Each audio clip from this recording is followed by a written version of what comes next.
ಶ್ರೀಮತಿ ಚೆನ್ನಮ್ಮನವರು, ಇವ್ರ ಬಗ್ಗೆ ಎಲ್ಲರೂ ಕೂಡ ಸಾಕಷ್ಟು ವಿಚಾರಗಳನ್ನ ಚರ್ಚೆ ಮಾಡಿದ್ದಾರೆ. ಅವರು ಯಾವಾಗಲೂ ಕೂಡ ನಾವು ಅವ್ರ ಜೊತೆ ಇದ್ದೋ, ಅವ್ರ ಕೈ ತುತ್ತು ತಿಂದು ಬೆಳೆದಿರ್ತಕ್ಕಂಥವ್ರು ನಾವೆಲ್ಲರೂ ಕೂಡ. ಯಾವಾಗ ಹೋದ್ರೂ ಕೂಡ ನಮಗೆ ಅತ್ಯಂತ ಗೌರವದಿಂದ ಆಧರಿಸಿ ಊಟ ಉಪಚಾರವನ್ನ ಮಾಡಿದಂಥ ವ್ಯಕ್ತಿತ್ವ ಅವ್ರದ್ದು. ಆದರೂ ನಾವು ಅವ್ರನ್ನ ಬಿಟ್ಟು ಆಚೆ ಬಂದೋ, ರಾಜಕೀಯ ಕಾರಣಗಳಿಂದ ಬಿಟ್ಟು ಆಚೆ ಬಂದರೂ ಕೂಡ ನಾವು ಯಾವಾಗ ಸಿಕ್ಕಿದ್ರು ಕೂಡ ಚೆನ್ನಾಗಿದ್ದೀರೇನಪ್ಪ, ಚೆನ್ನಾಗಿದೆಯಾ, ನಿಮ್ಮ ಕುಟುಂಬ ಹೇಗಿದೆ, ನಿಮ್ಮ ಶ್ರೀಮತಿಯವರು ಹೇಗಿದ್ದಾರೆ ಅಂತಕ್ಕಂಥದ್ದನ್ನ ಬಹಳ ದೊಡ್ಡತನದಿಂದ ನಮ್ಮನ್ನ ಮಾತಾಡ್ತಿರ್ತಂಥ ವ್ಯಕ್ತಿತ್ವವನ್ನ ಸನ್ಮಾನ್ಯ ಚೆನ್ನಮ್ಮನವರಲ್ಲಿ, ಶ್ರೀಮತಿ ಚೆನ್ನಮ್ಮನವರಲ್ಲಿ ನೋಡ್ತಕ್ಕಂಥದ್ದು. ಸನ್ಮಾನ್ಯ ಅಧ್ಯಕ್ಷರೇ, ಒಂದು ಗಾದೆ ಮಾತನ್ನ ನಮ್ಮ ಮುಖ್ಯಮಂತ್ರಿಗಳು ಹೇಳಿದ್ರು, behind every successful man there is a woman ಅಂತ.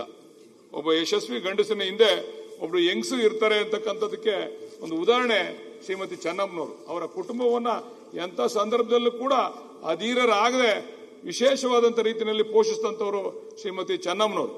ಅವರು ನಿಧನರಾದಾಗ ಪಕ್ಷಾತೀತವಾಗಿ ಎಲ್ಲರೂ ಕೂಡ ಅಲ್ಲಿ ಸೇರಿದ್ರು. ಯಾರು ಕೂಡ ಪಕ್ಷವನ್ನ ನೆನಲ್ಲ. ನಾವೆಲ್ಲ ರಾಜಕೀಯವಾಗಿ ಸ್ವಲ್ಪ ನಾವು ಯಾವಾಗ ಕೂಡ ಜಿದ್ದಾಜಿದ್ದಿ ರಾಜಕಾರಣವನ್ನ ಮಾಡಿದಂಥವ್ರು.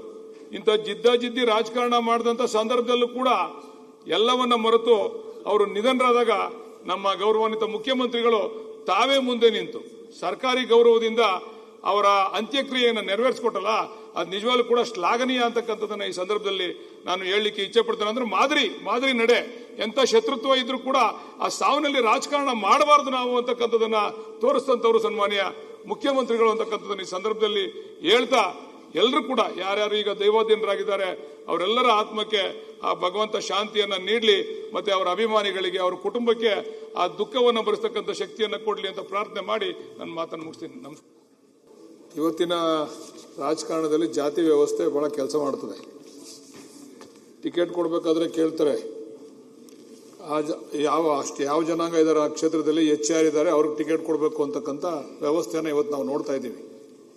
ಇಂಥ ವ್ಯವಸ್ಥೆಗಳ ಮಧ್ಯದಲ್ಲೂ ಕೂಡ ಕೇವಲ 100-200 ಮತದಾರರ ಸಂಖ್ಯೆಯನ್ನು ಇಟ್ಕೊಂಡು, ಅವರ ಜಾತಿಯ ಮತದಾರರ ಸಂಖ್ಯೆಯನ್ನು ಇಟ್ಕೊಂಡು ಚುನಾವಣೆಯಲ್ಲಿ ಬೇರೆ ಬೇರೆ ಕ್ಷೇತ್ರದಲ್ಲಿ, ಒಂದೇ ಕ್ಷೇತ್ರದಲ್ಲ, ಬೇರೆ ಬೇರೆ ಕ್ಷೇತ್ರದಲ್ಲಿ ಗೆದ್ದಿರ್ತಕ್ಕಂಥ ಯಾವುದಾದ್ರೂ ಒಬ್ಬ ವ್ಯಕ್ತಿ ಇದ್ರೆ ಅದು ಡಿ ಸುಧಾಕರ್ ಅಂತ ಹೆಮ್ಮೆಯಿಂದ ಹೇಳ್ಕೊಳ್ಳಿಕ್ಕೆ ನಮಗೆ ಬಹಳ ಸಂತೋಷ ಆಗ್ತದೆ.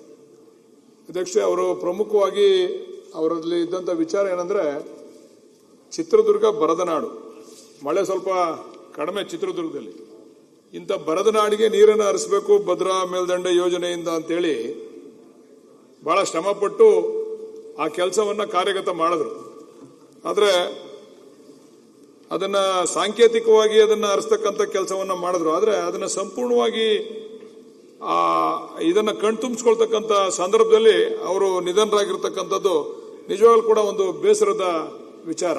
ಯಾವಾಗಲೂ ಕೂಡ ಅವರು ಮುಖ್ಯಮಂತ್ರಿಗಳ ಹತ್ರ ಹೋಗಿ ಈ ನೀರನ್ನು ಹರಿಸಲೇಬೇಕು, ಈ ಕ್ಷೇತ್ರದಲ್ಲಿ ನಾವು ಬಲವಾಗಿ, ಚಿತ್ರದುರ್ಗದಲ್ಲಿ ನಾವು ಬಲವಾಗಿ ರಾಜಕಾರಣ ಮಾಡಬೇಕು ಅಂತಂದ್ರೆ ನೀರನ್ನು ಹರಿಸಲೇಬೇಕು ಅಂತಕ್ಕಂಥ ವಿಚಾರವಾಗಿ ಯಾವಾಗಲೂ ಚರ್ಚೆ ಮಾಡ್ತಿದ್ರು. ಅದರಲ್ಲಿ ಯಶಸ್ವಿ ಕೂಡ ಆದ್ರು. ಆದರೆ ಅದು ಇನ್ನೂ ಸಂಪೂರ್ಣ ಆಗಬೇಕು, ಇನ್ನೂ ಅದು ಉದ್ಘಾಟನೆ ಆಗಿಲ್ಲ ಅಂತ ಕಾಣಿಸ್ತದೆ. ಆದರೆ ಮುಖ್ಯಮಂತ್ರಿಗಳು ಬಹುಶಃ ಅದಕ್ಕೆ ಅವರ ಹೆಸರನ್ನ ಇಡ್ತಾ ಇರ್ತಕ್ಕಂಥದ್ದು ಕೂಡ ಬಹಳ ಸಂತೋಷದ ವಿಚಾರ ಅಂತಕ್ಕಂಥದ್ದನ್ನ ಹೇಳ್ತಾ, ಅವರ ಆತ್ಮಕ್ಕೆ ಆ ಭಗವಂತ ಶಾಂತಿಯನ್ನ ನೀಡಲಿ ಅಂತಕ್ಕಂಥದ್ದನ್ನ ಹೇಳಿ, ಇನ್ನ ಸನ್ಮಾನ್ಯ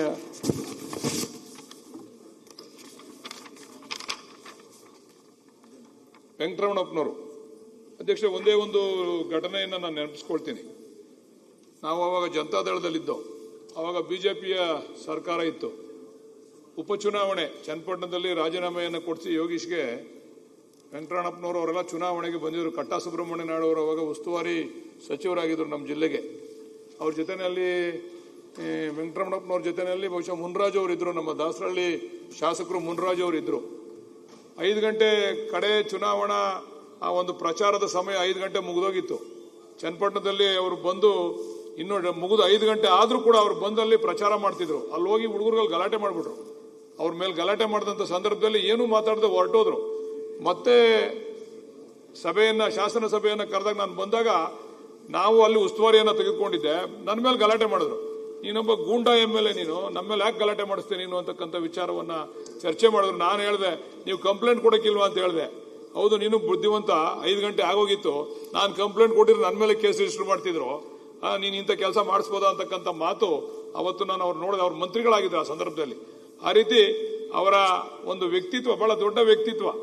ಅವಳು ಬಹಳ ಅವರ ರಾಜಕೀಯ ಜೀವನದಲ್ಲಿ ಬಹಳ ಜನಪ್ರಿಯರಾಗಿ ಜನಸೇವೆಯನ್ನ ಮಾಡಿ ಅವರದೇ ಆದಂತ ಛಾಪನ್ನ ಮೂಡಿಸ್ತಕ್ಕಂಥದ್ದು ವ್ಯಕ್ತಿತ್ವ. ಅವರು ಕೂಡ ನಿಧನರಾಗಿರ್ತಕ್ಕಂಥದ್ದು ನಮ್ಗೆಲ್ಲರೂ ಕೂಡ ದುಃಖ ತಂದಿರತಕ್ಕಂಥದ್ದು.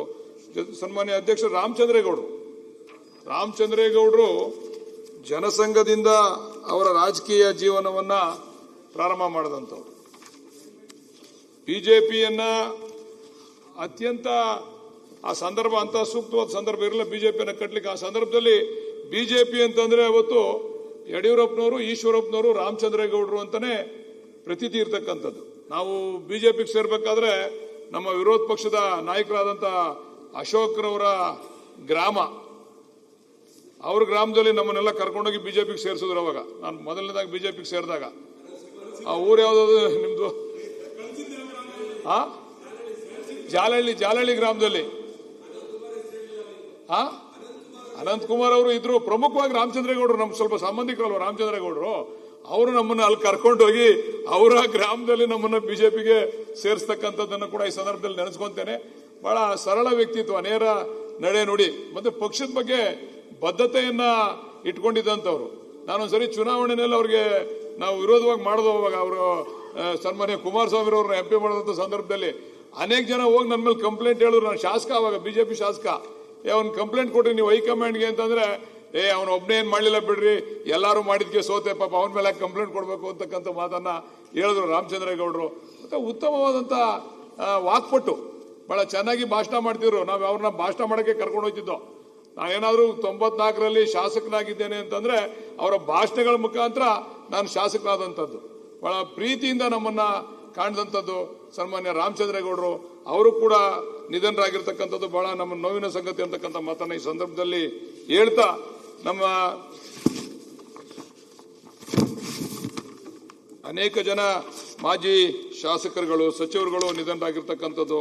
ಅವ್ರದೇ ಆದಂಥ ರೀತಿಯಲ್ಲಿ ಜನಸೇವೆಯನ್ನ ಮಾಡಿ ಒಂದು ಸಾಕ್ಷಿ ಗುಡ್ಡೆಯನ್ನ ಬಿಟ್ಟೋಗಿರ್ತಕ್ಕಂಥದ್ದನ್ನು ಕೂಡ ಈ ಸಂದರ್ಭದಲ್ಲಿ ನಾವು ನೆನೆಸ್ಕೊಳ್ಳಲಿಕ್ಕೆ ಇಷ್ಟಪಡ್ತಾ, ಮತ್ತೆ ಈ ಶ್ರೀಮತಿ ಎಸ್ ಜಾನಕಿ ಮತ್ತೆ ಶ್ರೀಮತಿ ಆಶಾ ಭೋಸ್ಲೆ ಅವರು ಈ ಸೂರ್ಯ ಚಂದ್ರ ಇರೋವರೆಗೂ ಕೂಡ ಅವರ ಗಾಯನದ ಮುಖಾಂತರ ಅವರು ಜೀವಂತವಾಗಿ ಎಲ್ಲವನ್ನು ಬಿಟ್ಟು ಹೋಗಿರ್ತಕ್ಕಂಥದ್ದು. ಇವತ್ತು ಕೂಡ ಅವರ ಹಾಡುಗಳನ್ನ ಕೇಳಿದ್ರೆ ನಮ್ಗೆ ನಿಜವಾಗ್ಲೂ ಕೂಡ ಎಸ್ ಜಾನಕಿ ಅವರು ತಿರೋಗಿದಾರ ಅಂತಕ್ಕಂಥ ಭಾವನೆ ಬರ್ತದೆ. ಆ ರೀತಿಯಲ್ಲಿ ಅವರು ಗಾಯನ ಕ್ಷೇತ್ರದಲ್ಲಿ ಬಹಳ ವಿಶೇಷವಾದಂತ ಹಾಡುಗಾರಿಕೆಯನ್ನ ಆಡಿದಂತ ವ್ಯಕ್ತಿತ್ವವನ್ನು ಅಂತಕ್ಕಂಥ ಮಾತನ್ನ ಹೇಳ್ತಾ, ಮತ್ತೆ ಕಡೆಯದಾಗಿ ಸನ್ಮಾನ್ಯ ಅಧ್ಯಕ್ಷರೇ,